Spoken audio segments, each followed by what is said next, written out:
Well, I've had my second sleep in Kewarra Beach in my home, and it was better than the previous night, so things are getting better, calming down a bit. It's definitely an improvement environmentally to be here compared to Parramatta Park. Very peaceful.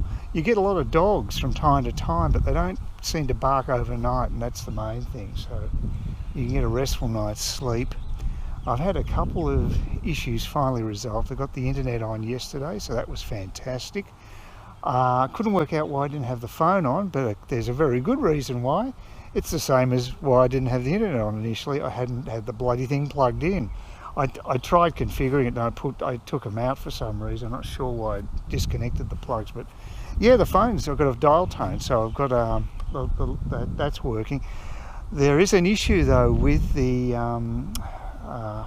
internet. It's fine, but I can only use it with the cable, because to get the Wi-Fi up and running, you've got to use a code that's printed on the bottom of the modem, and it's tiny, and it doesn't actually specify which one of these codes is actually the security code. They call it a security code, but those words are not used in reference to the barcodes on the bottom of the modem. So, you know, they just don't think things through, some of these companies.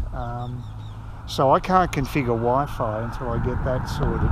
That's not a big deal for me that much. It'd be worse for a lot of other people. It'd be a hassle, but for me, I do the bulk of my major work on the computer. And speaking of that, I'm heading back to Trinity Beach now, getting the bus back there. This is the only trip I'm going to do today. Only trip I'll probably do on the bus today, because I've told the host that I'm going to leave today. I'm not due to leave until next Friday, but there's no point, because it's a hassle for me without a car. Going to the Airbnb place in Trinity Beach is just a pain in the arse logistically. It just adds another hassle to me transport wise. So it's easier for me to, quite frankly, just get all the stuff, get the desktop out of there, and the only way I can do that is if she'll give me a lift, and she's agreed to do that. So yeah, I'll be out of there today.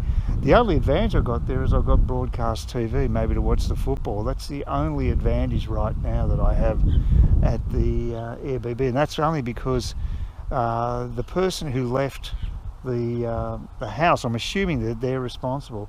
They presumably had an adapter for the Foxtel connector. You can buy them, and sometimes they're less than $10. But there's none there, so I can't put my cable in there because there's no adapter. It's really annoying, and I mean, I'm not happy with Remax. They should have checked these things out. They're not difficult things to go over, but they've been really slack real estate agents. Darcy's been good, but I just don't think Remax have put in the care. You know, I purchased a reasonable priced property. They should be fairly happy with that. Mind you, my contact at Remax, she's been okay, but they still should have done it beforehand. They should have checked these things out to make sure that the power board was in a proper position. It wasn't, because they'd switched one of the power points off. They hadn't, you know, they just didn't go over it properly. As soon as I purchased the place and went past the building and pest inspection, they should have just checked it out properly, but they didn't. So they've made it hard for me, and I don't appreciate it. So I can't get broadcast TV until I can get the adapter into the Foxtel cable connector, which has a thread on it. That's the problem. Normal cable connectors for aerials don't have threads, so that's why you've got to get an adapter for it. And it just affects me with basically watching a bit of football, because I finally got the TV working. That was the other hassle. There wasn't anything wrong with the TV, because I mean, people who did the moving were great. They were very careful. They didn't break anything, and my TV's fine, except I kept, there's 3 different sockets for the power plug, and I forgot which one it was, and there was one right in the centre of the unit. Everything's in black. It's at the back wall, so I can't see the damn thing with my crap eyesight. And I've been putting it in the bottom sockets, right at the bottom of the actual set, and there's one in the centre, and that's why I didn't get any juice, because I couldn't remember which one was the power socket, because I'd never touch it. So, but finally, yeah, the big screen's working. I mainly do use it for with memory sticks, so it's not a real issue for me. But anyway, we'll just see how it goes. Things are getting better, slowly but surely, and I really do need to get a plumber to come and check out the drains. There's actually one just around the corner here, literally up that close. At the end of that close, there's a plumber. I've actually written a note for him, and I'll drop it off to him tomorrow, and see if I can get him to quote. I mean, considering he's about not even a 5-minute walk from where I live, he'd be pretty crazy not to at least pop round. But then again, a lot of the tradies are really, really busy. I mean, you know, Adam, you know, I get on well with Adam, but he's just flat chat. He can't even quote me at the moment. So, yeah, he will come round, but he's just got too much work. So, you know, what can you do? Don't blame him. You know, he always replies to my my texts. So, I mean, he always stays in contact at least. So, that's good. It's been fairly ordinary weather up until now. It's starting to clear, but we've had so much rain, and that's freaking me out, because the plumbing work that needs to be done is I need to have drainage, a drainage pipe put in the left-hand side of the house to make sure it does. I mean, that explains why I've got cracking in the walls. I think it's pretty obvious that that's the connection, and I've got to get that done so that the earth will dry out. I won't have that same issue. So, yeah, wonder if that's the plumber. Could be. Who knows? Yeah, and also I contacted a couple of roofing and plumbing guys today and put in requests to get quotes. So I'm going to start the roundabout that Lynette's been on for some time now, talking to numerous tradies. I won't be talking to anybody about solar panels on the roof unless I get an absolutely shocking power bill, but I can't see it happening. I'm a very conservative user of power, and I think it's mainly if you start hitting the aircon, and I'm intending to bypass that by basically getting insulation in the roof the way I did in the Parramatta Park.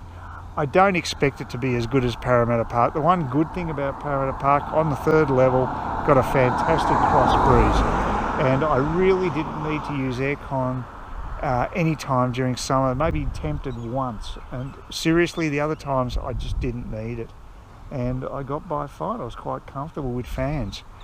I got a feeling it won't be as easy with the house, but I can at least minimise the amount of aircon I use, so I might be using a bit this year. There's aircon in every room, actually. That's one thing I'll say for this place. It's got 5 different aircon units, so that's pretty impressive. You'll come that house in Cottesloe that I saw just up there. That was the disappointing inspection I had. That place didn't have. I think it only had one aircon, and that was in the master bedroom. It was a really crappy old aircon. The house was really ordinary, had a lovely garden, but the house, and being up in Cottesloe, Cottesloe's a decent distance from here. I'm really close to the beach here. Cottesloe would be another 20-minute walk. So, you know, this is a fairly large suburb. So, and I noticed that there was a place going quite cheaply because it was across the road. Anything on the other side of the Cook Highway, you get a discount. I noticed that they've just been listed. So, yeah, there's like I said, the location of my place is very good.